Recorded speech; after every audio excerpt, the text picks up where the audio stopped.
I woke up today with a huge pile of information, and I couldn't really understand if I'm already here or I'm still there or wherever I am.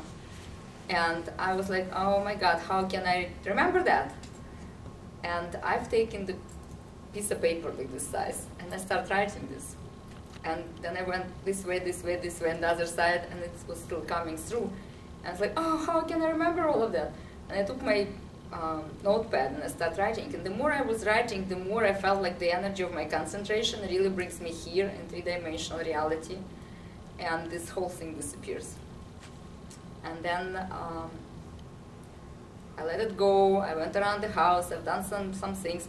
An hour later, I came back and I sat in front of the computer and I started typing it, and this whole thing opened up again. And what's interesting, that the way the information is coming right now is an angle like that. So it's like a funnel, and instead of looking at you like this, I'm not doing anything, but I'm sensing like that right now. And it's like a 90 degrees angle that's going this way, and my vision is this way. It's not so much forward, it's not back for sure, but it's somehow, and it's a physical sensation. So because I had a physical sensation and a mental and emotional pile that was coming in, I decided that maybe this energetic mail came here today in the morning to share with you. What I realized today is that the reason we constantly talk about light body and that the need to make the light body really part of your awareness is that we're in a shift, the earth is in a shift, and we're shifting from density of three-dimensional world into the lightness and flexibility of fifth dimensional and other dimensions. And as we are moving, we need to make our dense body light and our light body dense. And when that happens, they have an equal opportunity to create. And this heaven on earth is all about that. It's bringing the energy, the electricity of the light body to the earth and grounding it in a dense way that it can actually affect the physical reality, and releasing all the density, all the karma, all the stuff that you come with genetically picking up materials from your parents, and really releasing it and making your physical body as light as possible. The information that showed up was about 7 sacred layers of protection that when we come as a spiritual being into this world, we need something to move through the density. Sit on a chair, go to the garden, and we create a physical body. And that physical body is very vulnerable. But think about a little child. A small child doesn't have much protection, completely dependable on a mother and a father for protection. And they appear to be the first gods for you. And whatever they model, whatever they do, this is how you start moving. And this is how the food you eat is what your parents eat. And the way you live and the structures you live in, the culture, everything comes from this first encounter. So it's like a tribal, first layer of protection is the tribal level. The family shows you, this is your tribe, we will protect you, we will take care of you. And then the next level of protection is how this family treats me. And the family might not really treat you very well, and it has nothing to do with not being loved. Everyone loves their own children, unless there is a psychopathic tendency. But even psychopaths, they love you, they just don't know how to express that in a conventional way. So they express it in an unconventional way.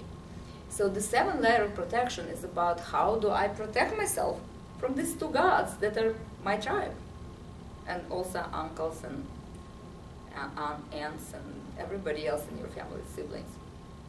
And so you learn how to check out what's going on and how to protect yourself, and you create a lot of defense mechanisms.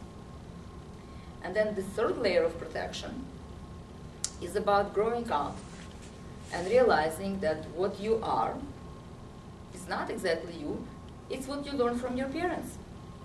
And so you're honoring your parents, because honor thy parents is one of the major commandments, But in between honoring your parents and honoring yourself, you sort of lose the sense of what exactly is the most important part of it.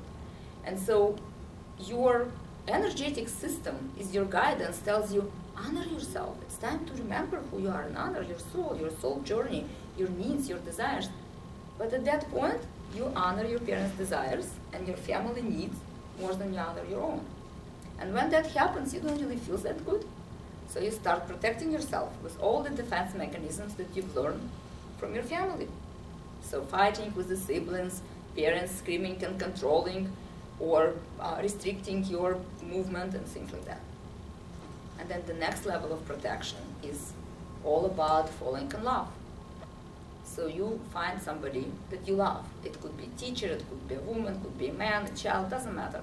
But that expression of love is all about your own state. How do I feel in that moment when I love you? And we mistake that for the need of being loved by everybody else. So as we dishonor yourself already, and we take the needs of somebody else first, we start receiving that signals of rejection. Somebody doesn't love us. So the next level of protection, and it's a sacred layer, because the soul is here to experience life. It's all sacred. So it's not right or wrong, but you protect your heart. You start building a big wall, saying like, I'm gonna wear a mask, and I'm gonna smile, and I'm gonna pretend, so you do not really kill me, or reject me, or leave me alone, or abandon, or anything like that. And then the next layer of protection is all about speaking up your heart or your mind.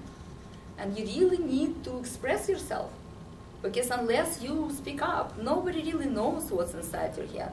And it's not because you cannot telepathically communicate, you can. But being in a physical body, we forget who we are. And so in order to remind ourselves or somebody else, we need to take the sound, which is the creation wave. God created with sound. In the beginning, there was a word. And so we need to take this word and create with this. But because we dishonored ourselves and we already are afraid that somebody will reject us, we protect ourselves and we shut up. Or we speak somebody else's truth and we don't really express ourselves fully because somebody might not be happy with what we express. And then our inner knowing does not have a place to go. The heart energy doesn't have a place for expression. And so the inner knowing is always there. And it wants to talk. And it wants you to hear. And it comes from everywhere. Every single organ, every single energetic little system in your body has that inner knowing. And so what we do, we decide that we need to protect that inner knowing from somebody's rejection, from somebody's criticism. So what do we do with that? We close our mind. And we allow our conditioned response, what our parents taught us, to rule our world. So now we have that boss. And like a good boss at the big meeting, the boss doesn't let anybody to speak. Because if the boss lets everybody speak, in his perfect world, it might become a chaos. And he wants the harmony. And the best way to create a harmony in a traditional, rigid world is all about, I'm a conductor, shut down, shut up, I'll speak, you listen. And what happens, that the whole system collapses because the mind, without all this information and all this inner knowing, does not have the whole script. It only has its own part. Because mind is not more important than anything else in your body. It's another part of it. And so when it closes itself up, it's like a lid. I don't want to know anything, I don't want to hear anything, I don't want to participate in any structure. And so what happens at the end, that lid does not even let you connect to everything else. We protect ourselves from disappointment and from being rejected and from being not loved and from being not satisfied all the time.